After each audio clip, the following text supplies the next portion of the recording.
آیت نمبر 130 اللہ رب العزت ارشاد فرماتے ہیں یا ایھا الذین آمنوا لا تأکلوا الربا اضعافا مضاعفا واتقوا اللہ لعلکم تفلحون. اے وہ لوگو جو ایمان لائے ہیں، اے ایمان والو، لا تأکلوا الربا، تم سود نہ کھاؤ، اضعافا، اس حال میں کہ کئی گنا، مضاعفتاً بڑھا چڑھا کر، واتقوا اللہ، اور تم اللہ تعالیٰ سے ڈرو، لعلکم تفلحون، تاکہ تم فلاح پا جاؤ، تاکہ تم کامیابی حاصل کر لو. اللہ رب العزت اس آیت میں سود سے منع کر رہے ہیں، اور منع کرنے سے پہلے اللہ نے کیا کہا؟ یا ایھا الذین آمنوا. اس میں کیا حکمت ہے؟ اس کا تذکرہ بعد میں کریں گے، پہلے اس آیت کے الفاظ اور مفردات کو سمجھ لیں. تو یا کا معنی کیا؟ یا ایھا، اے، الذین اسم موصول ہے، الذی کی جمع، اے لوگو، آمنو جو ایمان لائے ہیں، فعل ماضی ہے جمع کے لیے، اس کا واحد ہوتا ہے آمنا، وہ ایمان لایا. ہم آسانی کے لیے کیا کہہ دیتے ہیں؟ اے ایمان والو. لا نہیں کے لیے ہے، کسی بات سے روکنے اور منع کرنے کے لیے ہے. تأکلو اصل میں تھا تأکلونا، نون گر گیا اس لا کی وجہ سے. اب معنی کیا؟ لا تأکلو، تم نہ کھاؤ. کیا نہ کھاؤ؟ الربا، سود. الربا کا لفظی معنی کیا ہوتا ہے؟ اضافہ. اضعافاً، اس حال میں کہ کئی گنا ہو، یعنی کہ ایسا سود نہ کھاؤ جو کئی گنا ہو. مضاعفتاً، بڑھا چڑھا کر. واتقوا اللہ، واو کا معنی اور اتقو، تم ڈرو. کس سے؟ اللہ تعالیٰ سے. اتقو فعل امر ہے جمع کے لیے، اس کا واحد کیا ہوتا ہے؟ اتقی، تو ڈر جا. اتقو، تم سب ڈر جاؤ، تم سب اللہ تعالیٰ سے ڈرو. لعل، تاکہ، لعل تعلیل کے لیے ہے، تاکہ، کم تم، تفلحون فعل مضارع ہے جمع کے لیے، تم کامیابی حاصل کر لو، تم فلاح پالو. تفلحون کا واحد کیا ہوتا ہے؟ تفلحو، تو کامیابی حاصل کرتا ہے. فلاح اصل میں کس کو کہتے ہیں؟ کہ جو چیز آپ حاصل کرنا چاہتے ہوں وہ حاصل کرنے میں کامیاب ہو جائیں، اور جس چیز سے آپ بچنا چاہتے ہوں اس سے بچنے میں کامیاب ہو جائیں، اس کو فلاح کہتے ہیں. تو اللہ رب العزت نے سود سے منع کرنے کے لیے ایمان والوں کو مخاطب کیا ہے، اور ایمان والوں کو ان کے کس وصف سے، کس خوبی سے مخاطب کیا؟ ایمان کی خوبی سے، کہ اے ایمان والو تم سود نہ کھاؤ. ایمان کس چیز پہ ایمان؟ ہر اس چیز پہ ایمان جس پہ ایمان لانا واجب ہے، خصوصاً 6 چیزیں: اللہ پہ ایمان، اللہ کے رسولوں پہ ایمان، اللہ کے فرشتوں پہ ایمان، اللہ کی طرف سے نازل کردہ کتابوں اور صحیفوں پہ ایمان، آخرت پہ ایمان، اور تقدیر پہ ایمان. ان تمام چیزوں پہ ایمان لانا ضروری ہے. یہ ایمان کے 6 پلر ہیں، یہ ایمان کے 6 ستون ہیں. جو ان میں سے کسی ایک پہ ایمان نہیں لاتا وہ مسلمان نہیں ہے، وہ کافر ہے. تو اللہ تعالیٰ کہتے ہیں اے ایمان والو تم سود نہ کھاؤ. کیا مطلب ہے اس کا؟ کہ اگر تم ایمان لانے کا دعویٰ کرتے ہو تو پھر تم سود سے بچو. ایمان کا تقاضا یہ ہے کہ سود سے دور رہا جائے. اگر آپ ایمان لانے کے باوجود سود کھاتے ہیں، اس کا مطلب یہ ہے کہ آپ ایمان میں کامل اور مکمل نہیں ہیں، آپ کا ایمان ناقص ہے، آپ کا ایمان کمزور ہے. تو کبیرہ گناہوں کا ارتکاب کرنے سے، سود جیسے جرم کا ارتکاب کرنے سے ایمان کم ہوتا ہے. تو اے ایمان والو لا تأکلوا الربا، تم سود نہ کھاؤ.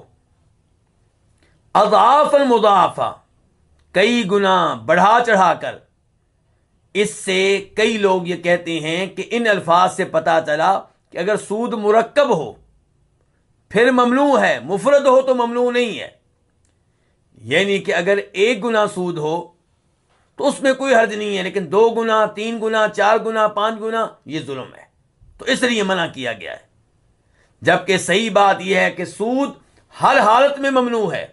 ایک گناہ ہو تب بھی، دو گناہ ہو تب بھی، سود مرکب ہو تب بھی، مفرد ہو تب بھی، سود ہر شکل میں ممنوع ہے۔ تو پھر اللہ نے یہ کیوں کہا کہ تم بڑھا چڑھا کر سود نہ کھاؤ؟ تو گزارش یہ ہے کہ اللہ رب العزت ایک حقیقت کی طرف اشارہ کر رہے ہیں۔ اللہ تعالیٰ بتانا چاہتے ہیں کہ تم لوگ کتنے ظالم ہو، تم لوگ کتنے مجرم ہو۔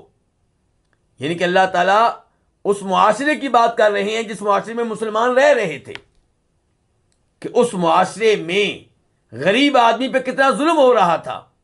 اسے قرض دیا جاتا ثواب لینے کے لیے نہیں، سود لینے کے لیے، اور پھر جب قرض واپس کرنے کی باری آتی تو وہ بیچارہ اپنے حالات بتاتا کہ میں مزید غریب ہو چکا ہوں، میرے حالات خراب ہو چکے ہیں، مجھے مہلت دیں۔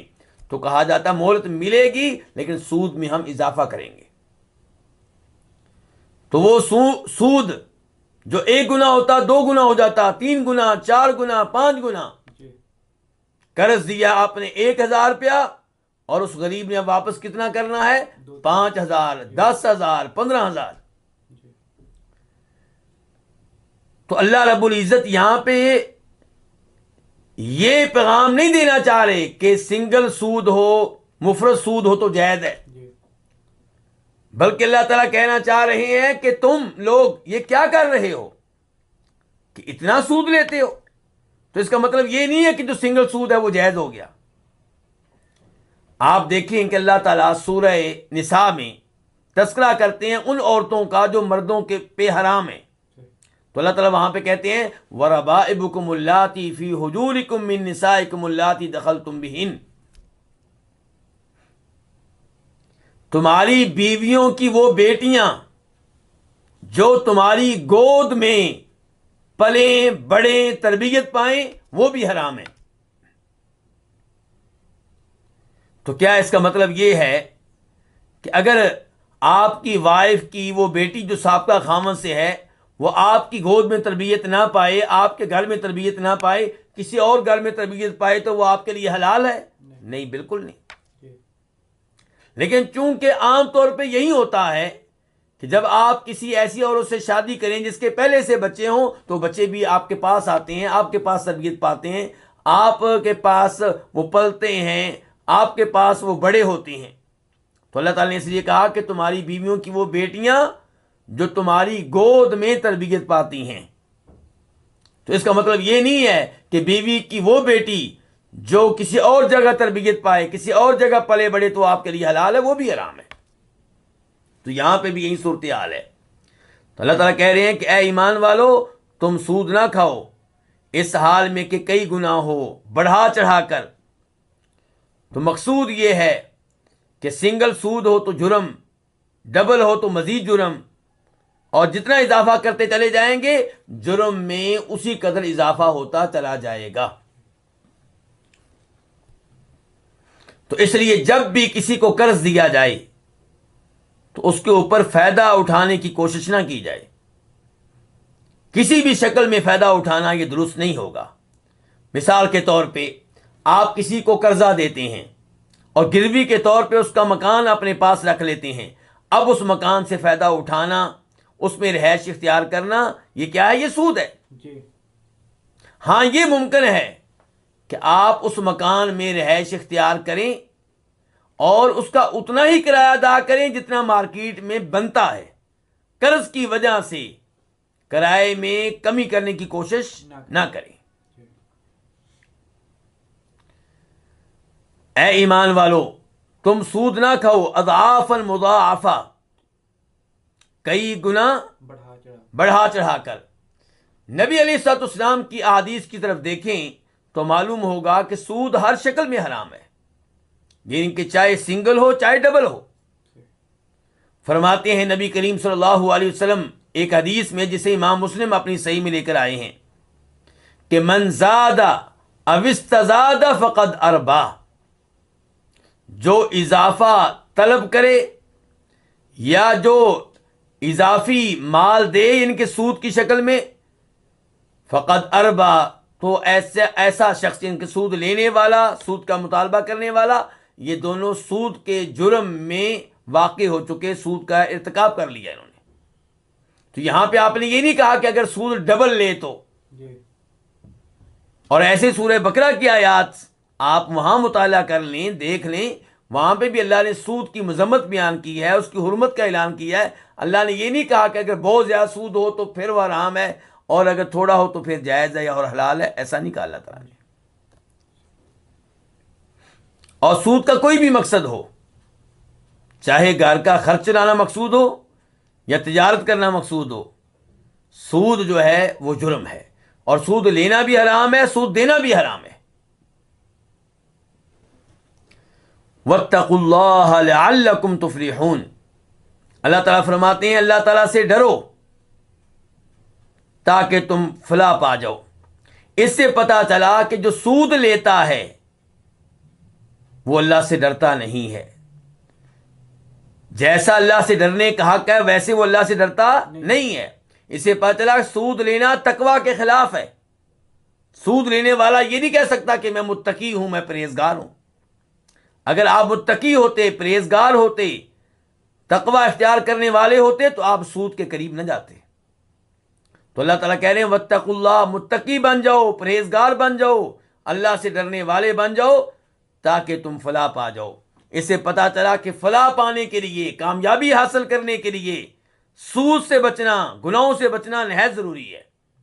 یہاں سے یہ بھی پتا چلا کامیاب لوگ کون ہیں. ہم کامیاب ان کو کہتے ہیں جن کے پاس بہت پیسہ ہو، جن کے پاس بہت مال ہو، جن کے پاس بہت دنیا ہو، چاہے وہ کافر ہوں، چاہے وہ شرک کے اوپر ہوں، چاہے وہ کبیرہ گناہوں کا ارتکاب کرنے والے ہوں. لیکن قرآن یہ نظریہ پیش نہیں کرتا. قرآن یہ کہتا ہے کامیاب لوگ وہ ہیں جو متقی ہیں، جو گناہوں سے دور رہنے والے ہیں، جو سود جیسے کبیرہ گناہوں سے بچنے والے ہیں.